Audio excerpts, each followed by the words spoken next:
Hii tutaifanya kwa umoja wa hali ya juu, kwamba tutashirikiana kwa karibu. Kuna mahali umekwama basi, na kwa sababu tunafahamiana sasa, na David, ningetamani sana tuunde group la budget, sawa? Wewe tu pia mle kwenye group kwamba umekwama wapi, alafu na sisi tuko mle muda wote. Basi hata kama si mimi, lakini anaweza kukujibu mwenzako wa utamaduni, mwenzako wa mifugo, kwa sababu yawezekana hapo yeye ulipokuamia wewe yeye ashapita hapo. Sawa ndugu zangu? Kwa tutashirikiana kwa namna hiyo. Na group la namna hii David huwa linakuwaga once tu. Tukishamaliza shughuli za budget, na saa nyingine huwa linavunjwa. Lakini tunaweza tukaendelea nalo, kwa maana ya budget huwa ni process. Kwa maana ya kwamba kuna reallocation hapo katikati, kuna nini, zote hizo zinaendelea. Sawa ndugu zangu? Sawa ndugu zangu?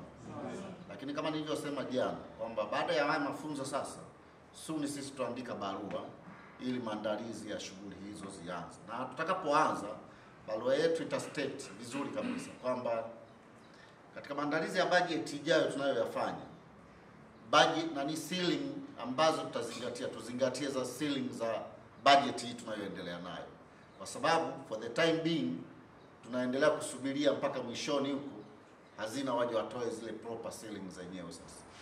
Sawa ndugu zangu? Wenyewe wakaona kwamba kumbe tunaenda vizuri. Kwa hiyo tulivyokuja kufanya tathmini ya mara ya pili, wakaona vyanzo vyetu vinafanya vizuri. Na hata sasa budget ya safari hii tumetoka kwenye 4.7 tuna 5.8. Hii budget tunaendelea nayo, umeona hilo ongezeko, na mpaka juzi huu mwezi wa ngapi? Kota ya kwanza tumemaliza. Tulikuwa na 30% kitu. Tuna 30% kitu. Tunaenda vizuri. Japo nafahamu hapa katikati tutakutana na changamoto kwa sababu mvua inaanza.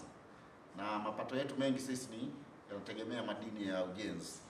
Kwa hiyo tuna expect magari mengi yatakuwa tena yaende kule machimboni kwa ajili ya kuchukua mali ile na kupeleka nani.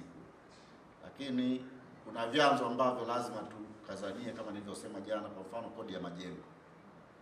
Tuhamasishe watendaji wakusanye kwenye kile chanzo, hasa kwenye nyumba zile hazijaunganishwa na TANESCO, kwa maana ya kwamba umeme. Sawa ndugu zangu? Lakini otherwise mimi kwa niaba ya mkurugenzi nipende tu sasa kutamka tu mafunzo haya sasa tunayaahirisha.